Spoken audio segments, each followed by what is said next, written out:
नमस्कार, मैं हिमांशु मिश्रा और आप देख रहे हैं द इनसाइड स्टोरी। तो देश में लोकसभा चुनाव को लेकर बिगुल बज चुका है।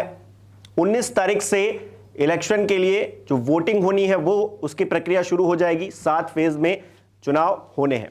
4 जून को रिजल्ट आएगा, लेकिन उससे पहले जो प्रक्रिया है और प्रक्रिया का एक हिस्सा यानी कि ईवीएम, उसको लेकर सवाल खड़े किए जा रहे हैं। और अब सुप्रीम कोर्ट की तरफ से इलेक्शन कमीशन से नोटिस जारी कर यह पूछा गया है कि ईवीएम और वीवीपैट से निकलने वाली पर्ची का मिलान क्यों नहीं किया जा सकता है, इसमें क्या दिक्कत है और आपके इस पर लेकर क्या विचार है, इसको लेकर क्या विचार है, इस पर स्पष्ट रुख करने को सुप्रीम कोर्ट ने कहा है। क्या जवाब आएगा देखने वाली बात होगी। लेकिन ये जो ईवीएम को लेकर और वीवीपैट को लेकर ये जो चर्चा चल पड़ी है, इसका चुनाव पर क्या असर पड़ेगा और क्या असर नहीं पड़ेगा, क्योंकि कोई नई बहस नहीं है ईवीएम को लेकर, लेकिन इस बहस में नया क्या है इसको लेकर भी बात करेंगे। डॉक्टर संजीव त्रिवेदी जी हमारे साथ हैं। संजीव त्रिवेदी जी, जैसा कि आपने अभी खुर्शीद साहब से भी बात की, तो सबसे पहले तो मैं वो बाइट सुनवा देता हूं कि क्या खुर्शीद साहब ने कहा है। सर, एक एडीआर की भी याचिका है ईवीएम के ऊपर और वीवीपैट वाली बात पर, और उसका जवाब जब मांगा गया था तो इलेक्शन कमीशन ने कहा था कि ये अननेसेसरी बर्डन हो जाएगा। फिर से ये मामला सामने आया है। इलेक्शन कमीशन जवाब देगा, उनको जो भी कहना है वो देंगे, और जो अधिकार हैं, जो आम शहरी को, आम वोटर को जो अधिकार दिए गए हैं, उन अधिकारों पर सुप्रीम कोर्ट अपना विचार देगा।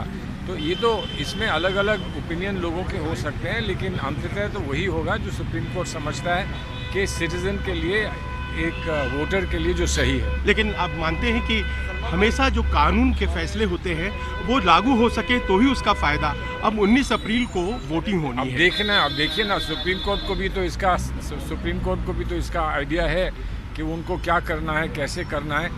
वोटिंग अभी होनी है, लेकिन वोटिंग से इसका इतना संबंध नहीं है, इतना इसका काउंटिंग से संबंध है। तो काउंटिंग तो जून में होगी ना। आखिरी सवाल सर, वीवीपैट अगर मिलान कर लिया जाए तो आप मानते हैं जो बैलेट वाली मांग थी वो खत्म हो जाएगी, कन्विंस हो जाएंगे? बहुत हद तक, क्योंकि असल सवाल ये है कि कोई आशंका किसी को अगर है तो उसको दूर होना चाहिए, लोगों को कॉन्फिडेंस मिल जाए, ये एक प्रयास होना चाहिए। और इसके लिए हमने बार बार यहाँ पर गुहाई लगाई है इलेक्शन कमीशन के सामने, सुप्रीम कोर्ट के सामने। अगर ऐसा निर्णय हो जाता है तो निश्चित ही लोगों को कॉन्फिडेंस ज़्यादा हो जाएगा। तो जैसा कि खुर्शीद साहब भी वही बात कह रहे हैं कि इलेक्शन कमीशन अब क्या करता है इस पर सबकी निगाहें रहेंगी। विपक्षी दल जैसा कि बात कर रहे हैं उसी तरह की बात खुर्शीद साहब भी कर रहे हैं। तो किस तरह से देखा जाए इस पूरे सिनेरियो को, और ईवीएम और वीवीपैट को लेकर जो चर्चाएं हो रही हैं, इस बीच सुप्रीम कोर्ट ने जो नोटिस जारी किया है, क्या मायने समझे जाए इसके? देखिए, अभी तक जो बहस थी वो थी कि आप बैलेट की वापसी करिए, ईवीएम मशीन हटाइए। और तमाम विपक्षी दल ये कहते थे कि अगर ईवीएम मशीनें हट जाती हैं तो फिर नतीजों पर निर्णायक असर पड़ेगा, और जो भी हमारा शक है, जो हमारी वो एक जो हमेशा लगता है कि कहीं ये नतीजे मैनेज तो नहीं हैं, वो दूर हो जाएगा।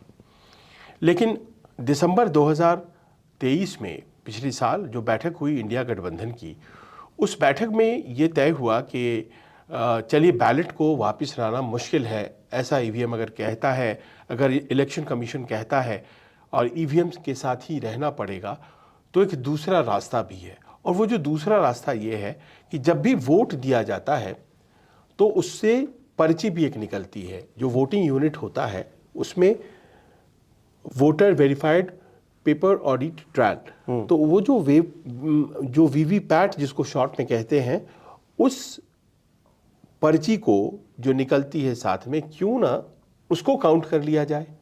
वो भी तो बैलेट की तरह ही हुई कि हमने वोट मारा, वो निकला। उस पर्ची पे होता क्या है?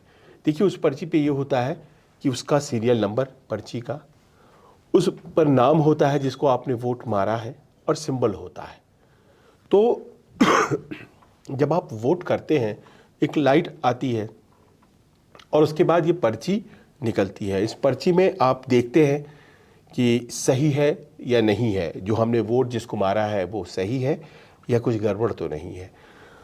7 सेकंड के लिए वो आपकी आंखों के आगे होती है, उसके बाद वो खुद ब खुद एक नीचे बॉक्स होता है, ताला लगा बॉक्स, उसमें वो गिर जाती है।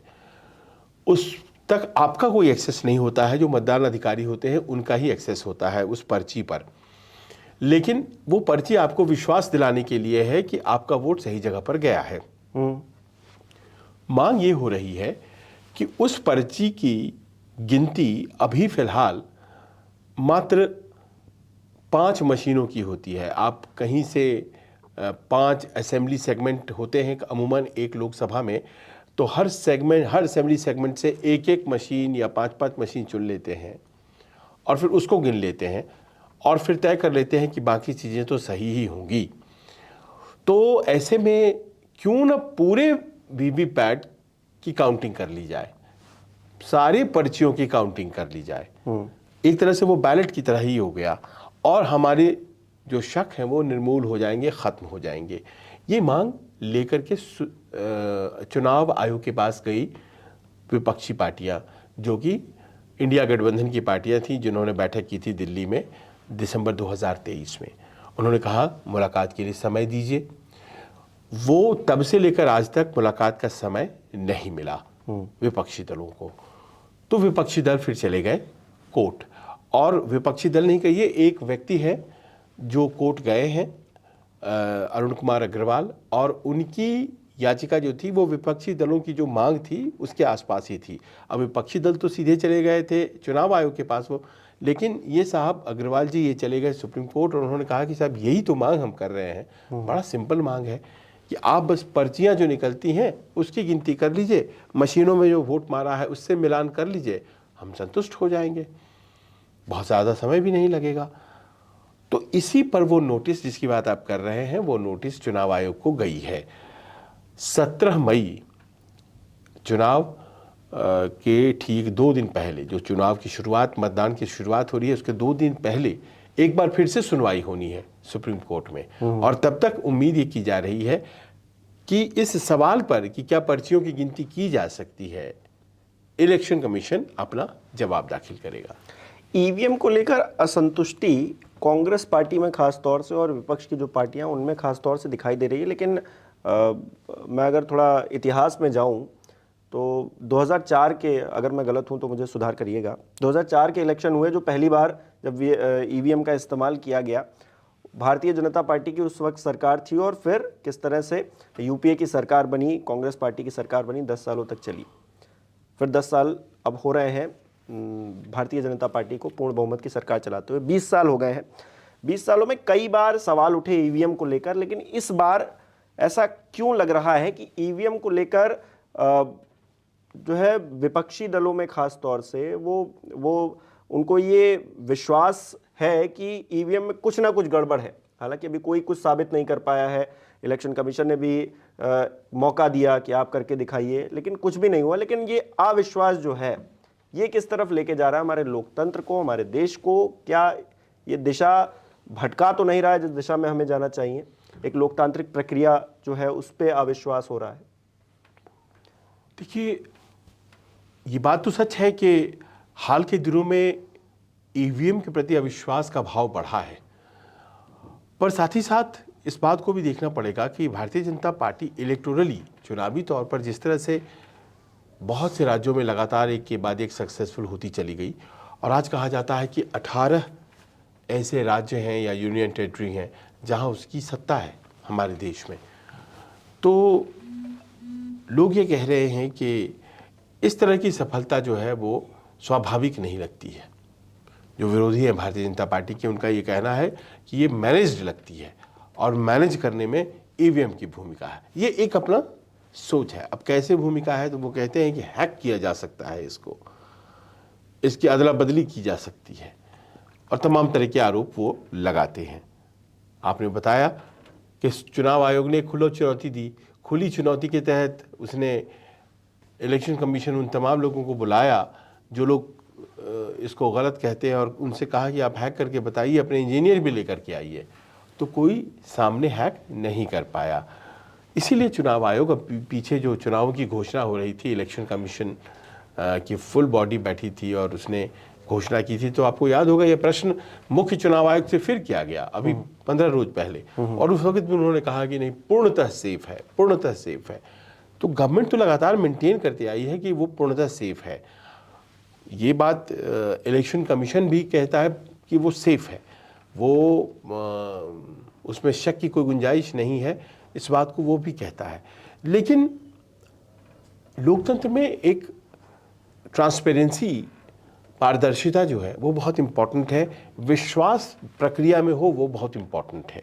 तो ऐसे में अगर मान लीजिए कि कोई पिटीशन जाता है सुप्रीम कोर्ट के पास, वो उसको स्वीकार नहीं करेंगे तो उनकी बात नहीं सुनी जाएगी।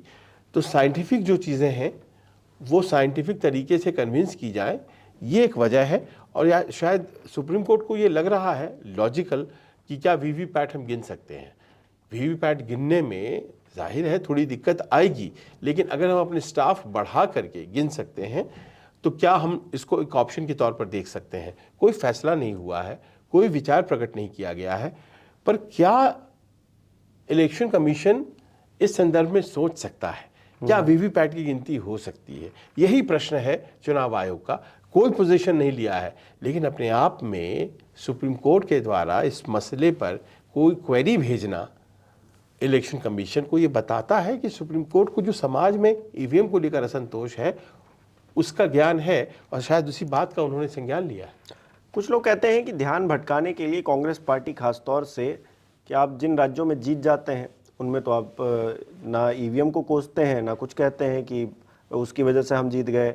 जहां हार जाते हैं वहां आप ठीकरा फोड़ने लगते हैं। आपको अभी से पता है कि चुनाव के नतीजे क्या होने वाले हैं, इसीलिए आप ईवीएम अभी से चिल्लाना शुरू कर दिया है। और ये कोई नया नहीं है, आप इस पहले भी चिल्लाते थे और तब भी नतीजे वैसे ही आए थे, अब भी चिल्ला रहे हैं तो वैसे ही नतीजे आएंगे, कुछ बदल नहीं जाएगा। कुछ लोगों का ये तर्क है। देखिए, ये जो तर्क है ना, ये हमेशा एक जैसे ही रहते हैं, बस बोलने वाले बदलते रहते हैं। क्योंकि 2009 में मुझे याद है भारतीय जनता पार्टी वाले ऐसे ही बोल रहे थे कि कांग्रेस वाले जो है वो हार रहे हैं इसलिए शिकायतें कर रहे हैं। माफ करें, कांग्रेस वाले ये कह रहे थे कि भारतीय जनता पार्टी वाले हार रहे हैं इसलिए वो शिकायत कर रहे हैं। 2009 में आडवाणी जी की तो शायद वो किताब भी है जिसमें उन्होंने ये बात कही है।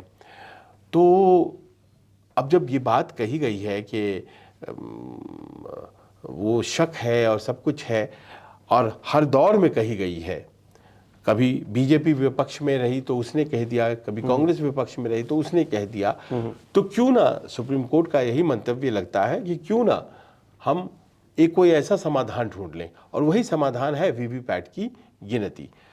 अभी बहुत थोड़ा वीवीपैट काउंट होता है, आप जानते ही हैं, 5-5 मशीनें काउंट हो गई हर असेंबली की। बमुश्किल 20,000 वीवीपैट एक कंस्टिट्यूएंसी में काउंट होता है। हमने 24 लाख वीवीपैट मशीन खरीद रखी हैं जो कि वोटिंग मशीनों से जुड़ी हुई हैं, और उस पर 5,000 करोड़ का खर्च आया है। तो वही बात पूछी जा रही है कि जब इतना खर्च कर ही दिया गया है तो क्यों ना हम सारे वीवीपैट की गिनती कर दें, दूध का दूध पानी का पानी हो जाए, कोई शको शुबहा नहीं रह जाए, और लोगों का विश्वास लोकतंत्र की सबसे अहम प्रक्रिया में और ज़्यादा दुरुस्त हो जाए। ये मांग लगता है सुप्रीम कोर्ट ने खारिज अगर नहीं की तो इसका मतलब ये है कि ये बहुत ज़्यादा सही नहीं तो नाजायज़ भी नहीं है, एक जायज़ मांग। अब लेकिन अगर मान लीजिए कि कोई प्रतिक्रिया आती है जो कि बहुत सॉलिड हो, बहुत लॉजिकल हो, तो शायद सुप्रीम कोर्ट इलेक्शन कमीशन की बात भी सुने।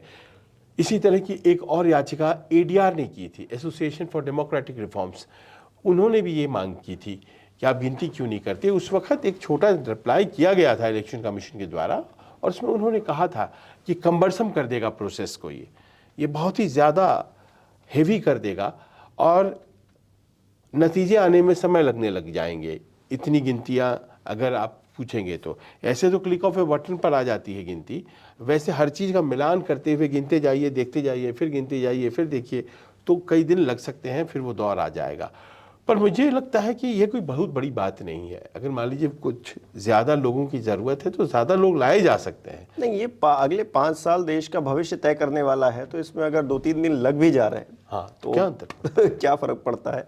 अब ये सोचना है, राजनीतिक दलों को भी सोचना है और इलेक्शन कमीशन को भी सोचना है। लेकिन भारतीय जनता पार्टी कह रही है कि हम 400 पार जा रहे हैं इस बार।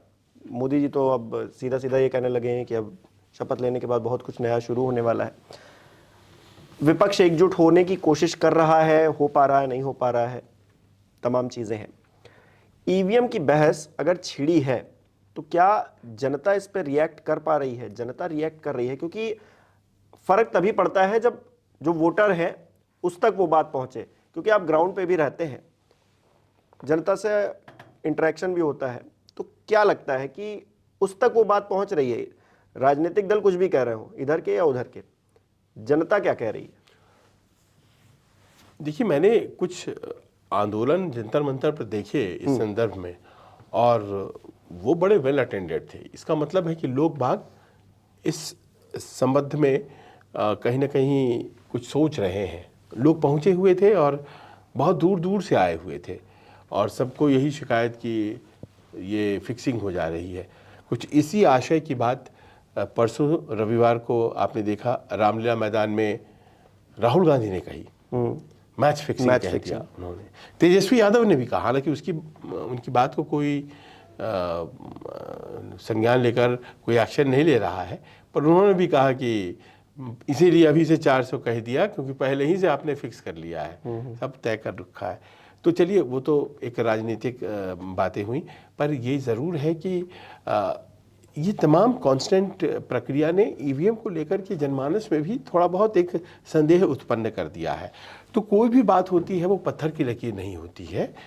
लोकतंत्र में समय समय पर लोगों का विश्वास ही सर्वोपरि होता है। तो अगर मान लीजिए कि लोगों का विश्वास अपनी प्रक्रिया विशेष में थोड़ा चेंज कर लिया जाए, जैसे आपने 5 मशीनें गिनने के लिए हामी भर दी ना 2019 में, आप तैयार हो गए कि चलिए हम गिनती करेंगे, तो उसी प्रकार 5 नहीं पूरी कर दीजिए, आदमी स्टाफ बढ़ा लीजिए, लेकिन कुछ ऐसा अगर आप कर सकते हैं तो जरूर कर दीजिए। नहीं कहिए कि हम कोई चलिए शक नहीं इतनी नहीं 50% कर देंगे। हाँ, ये भी कुछ तो समाधान। कोई शक नहीं कर रहा है, पर शक आप पर न करे उसकी आपकी तैयारी होनी चाहिए। और चुनाव आयोग यहाँ पर ऐसा लगता है कि बार बार मुलाकात नहीं कर रहा, उस डेलीगेशन से बच रहा है जो विपक्षी दलों का है, जो चाहता है कि वीवीपैट वाली बात सामने आकर रखी जाए।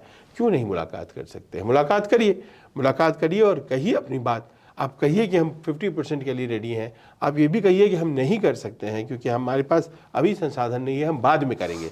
देखिए, ये बात तो सच है ना कि इस पूरे मसले का जिसकी हम चर्चा कर रहे हैं, इसका ताल्लुक जो है वो काउंटिंग से है, वोटिंग से तो है नहीं। तो भले ही चुनाव अभी शुरू हो जा रहे हैं 19 तारीख, वो तो 4 मार्च तक, वो तो आपके पास 4 जून तक है, 4 जून तक। और आप अभी तो वो पर्ची देखेगा, गिर जाएगा नीचे, उस बक्से को संभाल कर रखिए। और उसके बाद फिर जिस दिन बक्सा खुलेगा, मशीनें खुलेंगी 4 जून को मशीनें भी खुलेंगी, 4 जून को ये पर्चियां भी मिलान कर ली जाएंगी। तब की तब देखेंगे। अभी तो 2 महीने बचे हैं, तो क्यों नहीं कर सकते हैं हम लोग? और अगर नहीं कर सकते हैं तो बड़ी मुश्किल है, फिर जिद की बात आ जाएगी। देखिए, कुछ इसलिए भी ये सब बातें हो रही हैं कि सरकार की कंपनियां ईवीएम मशीनें बनाती हैं। भारत इलेक्ट्रॉनिक्स लिमिटेड है ना, सबसे अग्रणी कंपनी यही है जो बनाती है।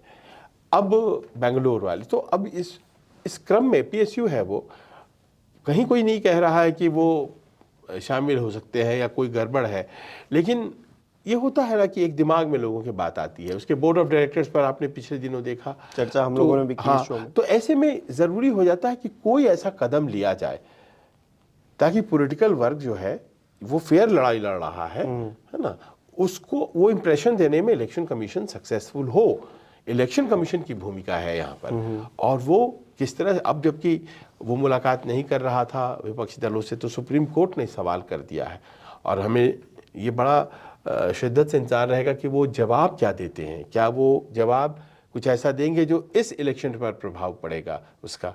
और अगर मान लीजिए भाई गोलमोल जवाब आ जाता है कि इससे बर्डन बढ़ जाएगा, तो फिर वैसी स्थिति में देखना पड़ेगा कि सुप्रीम कोर्ट क्या कहता है। क्योंकि इस तरह का गोलमोल जवाब एसबीआई ने दिया था कि 30 जून का समय दीजिए, हमें बहुत काम हो जाएगा, और तुरंत अगर उन्होंने कड़क कर कहा तो अगले ही दिन उन्होंने अपने आंकड़े देने शुरू कर दिए थे। ये पता नहीं, फिर कुछ लोग सवाल कर रहे हैं कि पहले तो मना कर रहे थे, फिर अचानक से सब कुछ आ गया।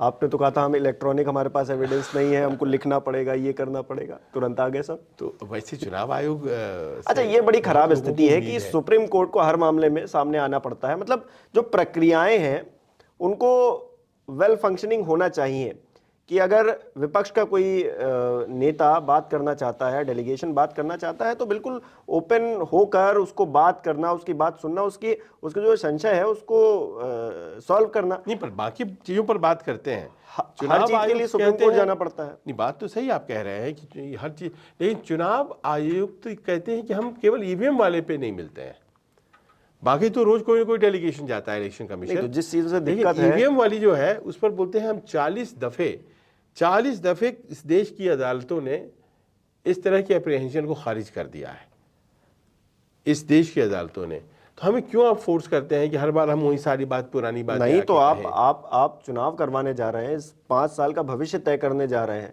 अगर किसी को शक है तो उसका शक दूर करना आपकी जिम्मेदारी बनती है। आप ये नहीं कह सकते कि हाँ इतनी बार हो गया है, ये कोई तरीका नहीं होता है। लिहाजा यही इंपॉर्टेंट है कि अब जबकि कोर्ट ने उनसे आज जवाब मांगा है तो देखते हैं कि वो क्या जवाब देते हैं। चलिए देखिए, जवाब का इंतजार हमें भी रहेगा। ताज़ा अपडेट इसको लेकर न्यूज़ 24 पर आप देखते रहेंगे। आपको क्या लग रहा है ईवीएम को लेकर और वीवीपैट से निकलने वाली जो पर्ची है उसके मिलान को लेकर, क्या इलेक्शन कमीशन मानेगा या फिर क्या जवाब देगा? और इसको लेकर आपके क्या विचार हैं, हमें कमेंट करके ज़रूर बताइए। बहुत बहुत शुक्रिया।